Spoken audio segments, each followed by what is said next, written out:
모두 가족 여러분, 오늘은 금요일입니다.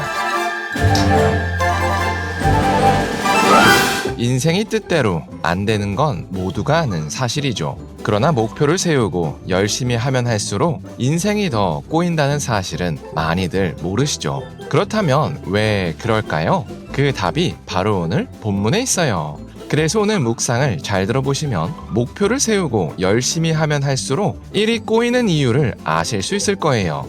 그러면 오늘도 묵상에 잘 참여해 주시고요. 꼭 댓글로 무엇을 느꼈는지를 나눠주세요. 그리고 이 묵상을 나눴으면 하는 사람에게 공유해 주시고요. 오늘도 좋아요와 구독 잊지 말아주세요. 아셨죠? 그러면 오늘 본문인 욥기 40장 듣고 올게요. 40장. 여호와께서 또 욥에게 일러 말씀하시되, 트집 잡는 자가 전능자와 다투겠느냐? 하나님을 탓하는 자는 대답할지니라. 욥이 여호와께 대답하여 이르되, 보소서, 나는 비쳐나오니 무엇이라 주께 대답하리이까? 손으로 내 입을 가릴 뿐이로소이다.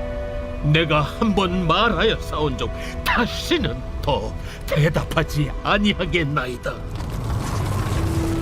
그때 여호와께서 폭풍우 가운데서 욥에게 일러 말씀하시되, 너는 대장부처럼 허리를 묶고 내가 네게 묻겠으니 내게 대답할지니라. 네가 내 공의를 부인하려느냐? 네 의를 세우려고 나를 악하다 하겠느냐? 네가 하나님처럼 능력이 있느냐? 하나님처럼 천둥소리를 내겠느냐? 너는 위엄과 존귀로 단장하며 영광과 영화를 입을지니라. 너희 넘치는 노를 비우고 교만한 자를 발견하여 모두 낮추되 모든 교만한 자를 발견하여 낮아지게 하며 악인을 그들의 처소에서 짓밟을지니라. 그들을 함께 진토에 묻고 그들의 얼굴을 싸서 은밀한 곳에 둘지니라. 그리하면 네 오른손이 너를 구원할 수 있다고 내가 인정하리라. 이제 소같이 풀을 먹는 배의 못을 볼지어다. 내가 너를 지은 것 같이 그것도 지었느니라. 그것의 힘은 허리에 있고 그 뚝심은 배의 힘줄에 있고 그것이 꼬리치는 것은 백향목이 흔들리는 것 같고 그 넙죽다리 힘줄은 서로 얽혀 있으며 그 뼈는 못관 같고 그 뼈대는 쇠막대기 같으니 그것은 하나님이 만드신 것 중에 으뜸이라. 그것을 지으신 이가 자기의 칼을 가져오기를 바라노라. 모든 들짐승들이 뛰노는 산은 그것을 위하여 먹이를 내느니라. 그것이 연잎 아래에나 갈대 그늘에서나 늪 속에 엎드리니 연잎 그늘이 덮으며 시내버들이 그를 감싸는도다. 강물이 소용돌이 칠지라도 그것이 놀라지 않고 요단 강물이 쏟아져 그 입으로 들어가도 태어나니 그것이 눈을 뜨고 있을 때 누가 능히 잡을 수 있겠으며 갈고리로 그것의 코를 꿰일 수 있겠느냐?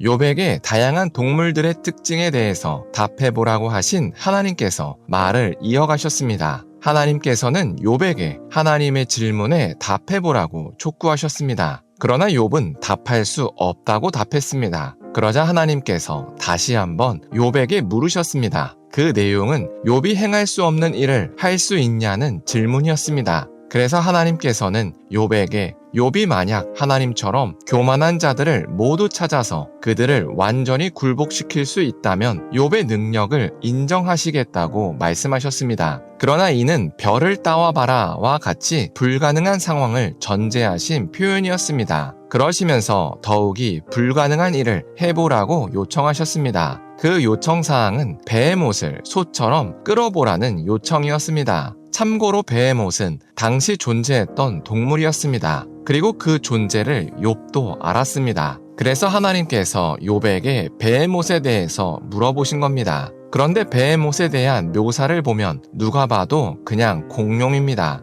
특별히 덩치가 매우 크고 목이 길어서 풀을 뜯어먹는 브라키오사우루스와 같은 초식 공룡입니다. 그러나 성경의 각주를 보면 하마라고 볼 수도 있음이라고 나와 있습니다. 그런데 이는 공룡은 사람 이전에 존재했다는 진화론적인 관점에서 성경을 볼 때에나 나올 수 있는 해석입니다. 왜냐하면 하만은 결코 그 짧고 약한 꼬리로는 백향목을 흔들 수 없기 때문입니다. 이처럼 하나님께서는 불가능한 상황을 욥에게 해보라고 요청하십니다. 이는 욥에게 하나님은 얼마나 위대하시고 욥이 얼마나 나약한 인간인지를 보이시기 위해서 요청한 내용이었습니다. 이처럼 우리 인생에는 인간은 도저히 행할 수 없고 오직 하나님만이 하실 수 있는 영역이 있습니다. 그런데 참으로 안타까운 사실은 여전히 많은 사람이 하나님만이 하실 수 있는 영역을 도전하면서 삶을 헛되게 낭비합니다. 그 대표적인 예가 바로 미래를 개척하는 일입니다. 미래는 철저히 하나님의 영역입니다. 그래서 인간은 결코 미래를 자기 뜻대로 만들 수가 없습니다. 그 명확한 증거가 우리의 삶입니다. 우리는 과거부터 지금까지 무수히 많은 계획을 세웠습니다. 그러나 우리 인생을 돌아보면 우리 뜻대로 된 게 거의 없습니다. 오히려 계획을 세워서 철저히 실행하면 실행할수록 일이 꼬여갔던 것을 경험하셨을 겁니다. 이는 하나님께서 우리 삶의 참 주인이시자 미래의 주관자이심을 드러내신 증거입니다. 그래서 우리는 그저 겸손하게 오늘을 하나님의 뜻대로 살아야 합니다. 그리고 그렇게 사는 방법은 아주 간단합니다. 오늘 우리가 할 수 있는 선택 중에서 무엇이 가장 하나님의 뜻에 부합한지를 찾고 그 뜻대로 선택하는 일입니다. 그렇게 우리가 하나님의 뜻대로 하루하루를 채워가다 보면 먼 훗날 우리 인생을 돌아봤을 때 우리 인생이 우리의 예상보다 훨씬 잘 그려졌다는 사실을 발견하게 됩니다. 왜냐하면 우리 인생의 조종키를 하나님께 맡겼기 때문입니다. 그래서 잠언에서도 여호와를 경외하는 것이 지혜의 근본이라고 말씀하신 겁니다. 그래서 우리가 오늘 하루를 살 때 우리 욕심대로 미래를 만들어갈 수 없다는 걸 인정했으면 좋겠습니다. 그래서 겸손하게 우리 삶의 조종키를 하나님께 맡겼으면 좋겠습니다. 기도하겠습니다. 사랑의 하나님, 하나님께서 욥에게 불가능한 일을 해보라고 요청하신 것을 나눴습니다. 이처럼 우리에게는 할 수 있어 보이지만 막상 해보면 할 수 없는 게 있다고 고백합니다. 그래서 우리가 우리 욕심대로 미래를 만들어갈 수 없다는 사실을 인정할 수 있게 하여 주시옵소서. 그래서 겸손하게 우리 삶의 조종키를 하나님께 맡길 수 있게 하여 주시옵소서. 예수님의 이름으로 기도합니다. 아멘.